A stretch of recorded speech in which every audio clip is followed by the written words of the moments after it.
Assalamualaikum warahmatullahi wabarakatuh. Kita bertemu dalam materi membuat laporan keuangan perusahaan jasa. Anak-anak, silahkan perhatikan kertas kerja berikut ini. Ini adalah kertas kerja 10 kolom.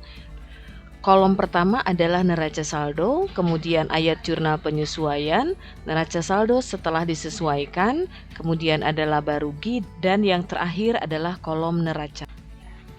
Silahkan kalian perhatikan karakteristik setiap kolom dan apa yang harus kita isi di situ. Data neraca saldo kita ambil dari buku besar. Saldo buku besar kita masukkan ke dalam neraca saldo. Perhatikan untuk jumlah atau saldo terakhir untuk neraca saldo ini dia harus sama. Untuk penyesuaian, datanya kita ambil dari hasil penyesuaian data-data yang perlu disesuaikan. Neraca saldo disesuaikan adalah penggabungan dari data yang ada di neraca saldo ditambahkan atau dikurangi dengan data yang ada di dalam jurnal penyesuaian. Kita ambil contoh untuk kas, ada di neraca saldo bagian debit, kemudian di jurnal penyesuaian tidak ada, maka di neraca saldo disesuaikan kita tulis sama dengan yang ada di neraca saldo, begitupun dengan piutang. Tetapi yang perlengkapan di neraca saldo ada debit, kemudian di penyesuaian ada kredit, maka kita kurangi. Begitu juga dengan asuransi dibayar di muka. Anak-anak, kalian bisa mengecek hasil pekerjaan kalian sampai selesai. Perhatikan untuk jumlah neraca saldo, penyesuaian dan neraca saldo disesuaikan dia harus sama. Selanjutnya, silahkan perhatikan kolom laba rugi dan neraca karena kedua kolom inilah yang akan kita pergunakan untuk membuat laporan keuangan.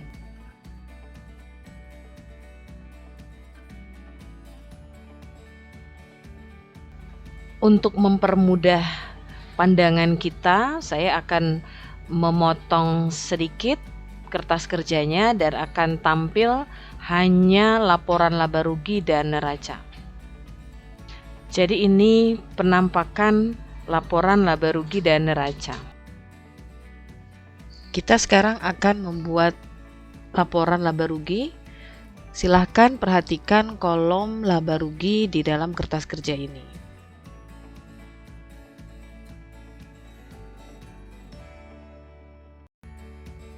Kita buat judul seperti biasa. Judul itu laporan laba rugi, berarti kemudian periode tahun yang berakhir 31 Desember 2020 sama dengan kertas kerja ya.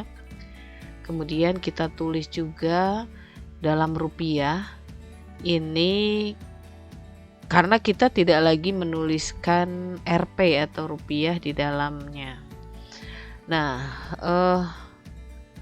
silahkan perhatikan kolom laba rugi. Di dalam kolom laba rugi ini kalau kita perhatikan ada dua kan ya, ada debit dan kredit. Lihat ini yang kredit. Yang kredit itu isinya adalah semua pendapatan. Ini saya beri warna kuning. Kemudian yang debit itu adalah semua beban. Jadi yang beban yang saya beri warna biru ini adalah beban sampai bawah. Silahkan dicek yang beban yang mana. Dengan demikian kita bisa melihat bahwa semua yang di debit adalah beban dan yang di kredit adalah pendapatan. Kita bisa melihat bahwa jumlah kredit lebih besar dibandingkan jumlah debit. Ini artinya pendapatan lebih besar dibandingkan beban dan kita dapat menyebutnya dengan laba. Silahkan perhatikan yang berwarna kuning. Kenapa disebut laba? Karena pendapatannya lebih besar dibandingkan beban. Ini bisa tampak di dalam laporan laba rugi. Kita kembali ke laporan laba rugi. Jadi ini judulnya. Laporan laba rugi periode tahun yang berakhir 31 Desember 2020. Ini sama dengan judul kertas kerja ya, hanya ini judulnya laporan laba rugi. Kita pindahkan pendapatan yang kita beri warna kuning tadi. Pendapatan dengan jumlahnya. Kemudian kita akan jumlahkan jumlah pendapatan. Kita jumlahkan. Setelah itu kita akan menyimpan beban ya. Karena kolom laba rugi atau untuk mencari laba rugi kita hanya membutuhkan pendapatan dan beban. Untuk membuat laba rugi kita membutuhkan pendapatan dan beban seperti yang ada di kolom laba rugi.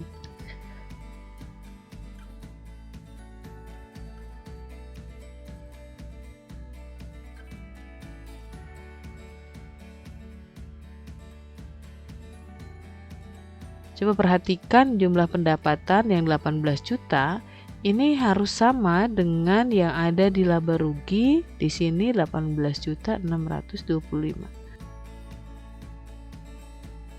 Kemudian kita bisa lihat ini jumlah beban 15.778, ini sama persis dengan di kolom laba rugi di bagian debit sebesar 15.778.000.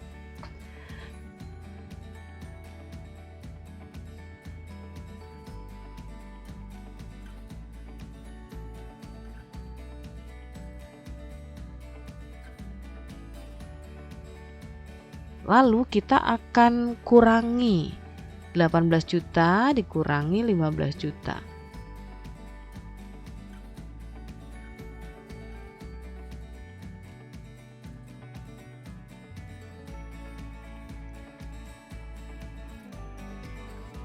Hasilnya adalah 2.847 sama persis dengan hasil yang ada di kertas kerja.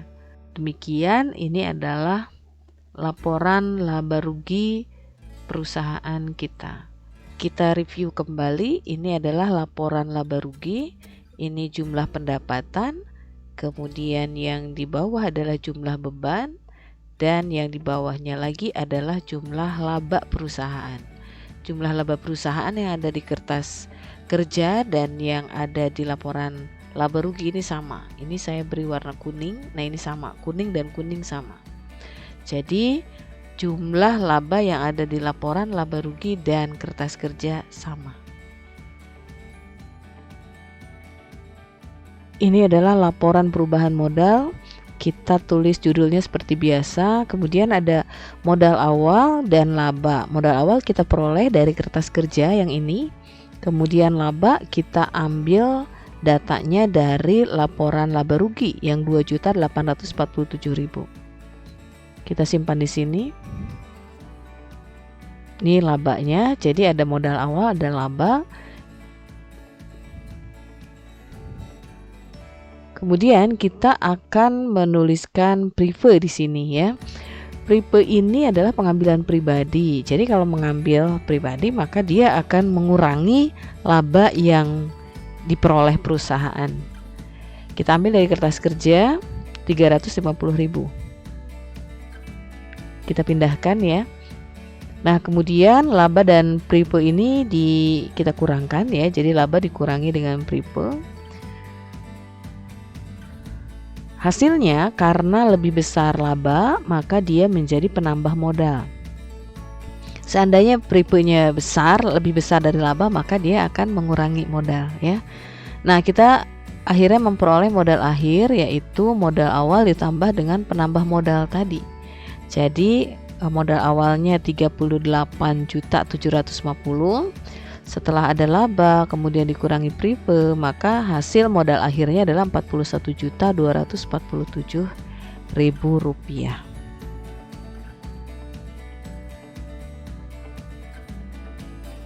Sekarang kita akan membuat laporan keuangan neraca. Saya akan kopikan judulnya. Kita ganti neraca. Jadi di dalam kertas kerja kolom neracanya saja yang saya tampilkan. Kemudian kita tulis aktiva dan pasiva karena di neraca ini menampilkan aktiva jumlahnya dengan pasiva jumlahnya. Untuk kertas kerja ini sudah saya berikan warna berbeda, untuk aktiva yang warna pink, untuk pasiva yang warna kuning. Sampai bawah ya. Aktiva itu anak-anak, aktiva itu adalah harta ya. Jadi isinya ada kas, piutang, perlengkapan, asuransi dibayar di muka, peralatan dan kendaraan. Ini kita kopikan saja sama jumlahnya juga. Kalau dengan Excel tinggal ditarik begini ya. Kemudian karena peralatan dan kendaraan ada akumulasi penyusutannya, maka kita sesuaikan. Akumulasi penyusutan ini akan mengurangi peralatan dan kendaraan yang kita miliki, jadi kita berikan tempat yang berbeda. Peralatannya kita pindahkan, kendaraan juga, kemudian peralatan kita kurangi dengan akumulasi penyusutan peralatan. Untuk kendaraan kita kurangi dengan akumulasi penyusutan kendaraan. Setelah itu kita akan jumlahkan total aktivanya dari kas sampai kendaraan, sehingga akan tampillah 57 juta sekian. Ini adalah jumlah aktiva. Kita beri tanda dulu dan kita beri nama jumlah aktiva. Untuk pasiva ini isinya utang dan modal. Kita akan kopikan utang usaha, utang bank, begitu ya. Prive kita nggak pakai lagi karena dia sudah kita pergunakan untuk membuat laporan perubahan modal. Ini utang bank kita kopikan, kemudian ada utang gaji di bawah. Utang gaji kita kopikan, jumlahnya 4 juta. Setelah itu kita akan menuliskan modal, karena pasiva itu utang dan modal. Modal yang kita ambil adalah dari laporan perubahan modal, yaitu modal akhirnya 41 juta sekian. Setelah itu kita akan jumlahkan dan jumlahnya dia harus sama dengan aktiva. Jadi di sini kita sudah lihat jumlahnya sama, kita tulis jumlah pasiva.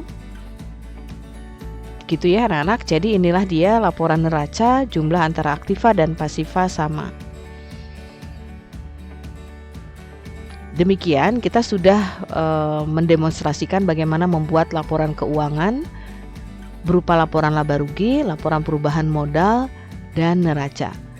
Semoga bermanfaat. Assalamualaikum warahmatullahi wabarakatuh.